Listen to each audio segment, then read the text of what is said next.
Who are your exemplars? Who are the role models you look to for inspiration?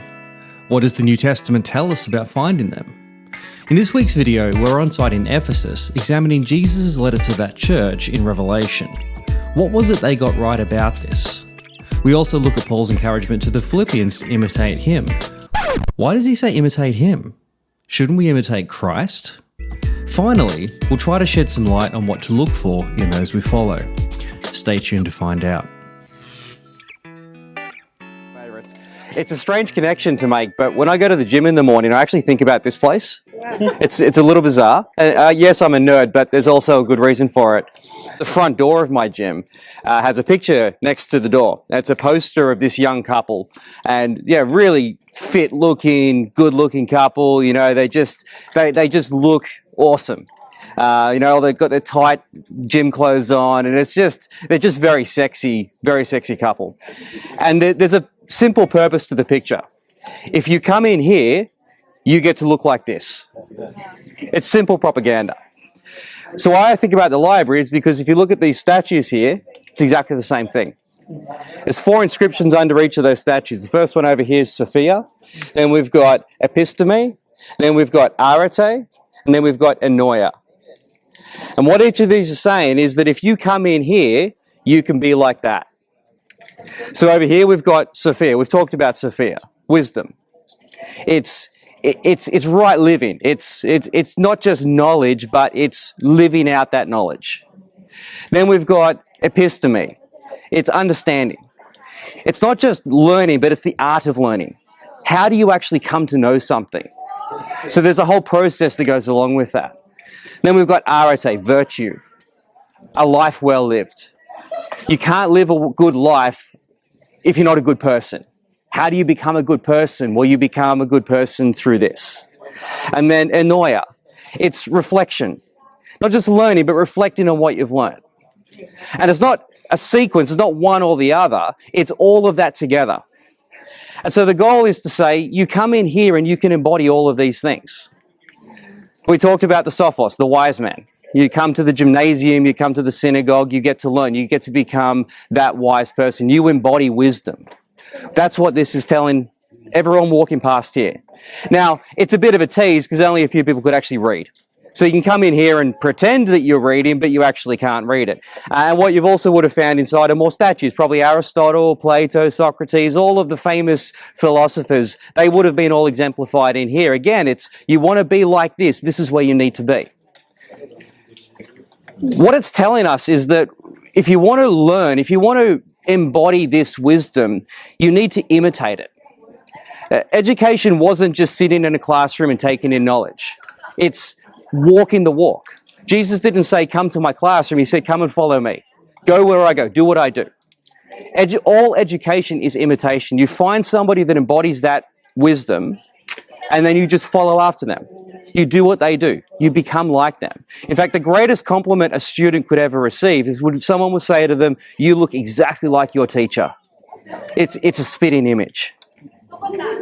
So when Paul was here, that's what he did. He did education. We read about it in Acts 19. It says, Paul entered the synagogue and spoke boldly there for 3 months, arguing persuasively about the kingdom of God. But some of them became obstinate. They refused to believe and publicly maligned the way.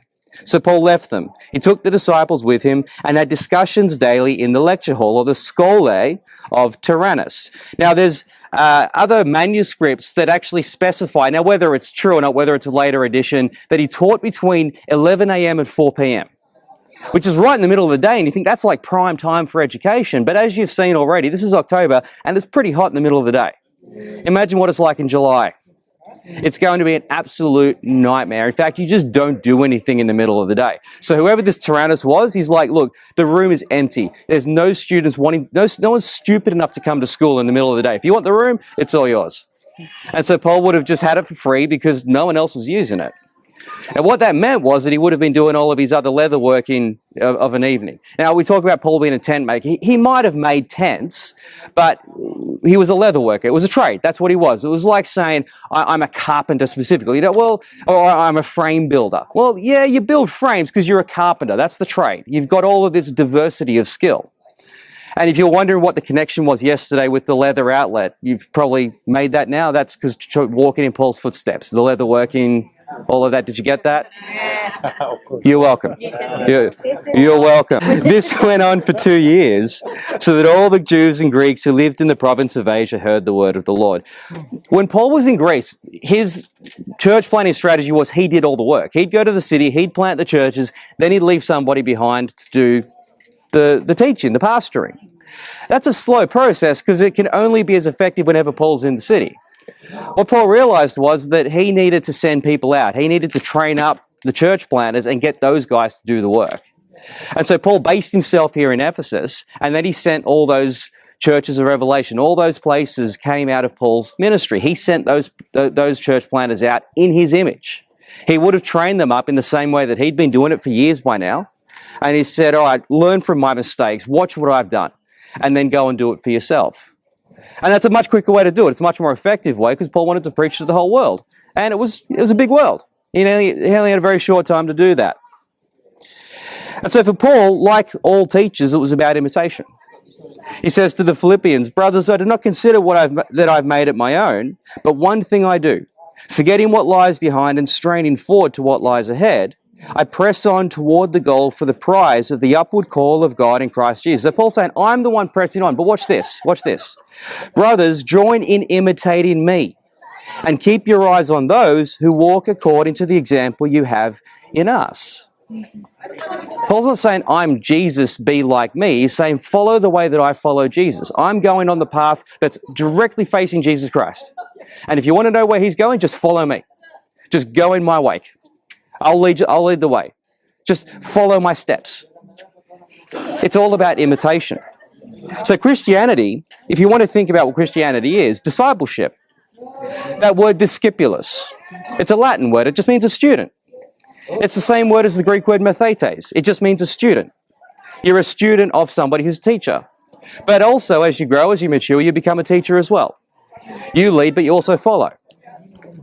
So the question really is then, who are your mentors? Who are your exemplars? Who are you looking to saying, I want to be like you one day. I want to follow in your footsteps.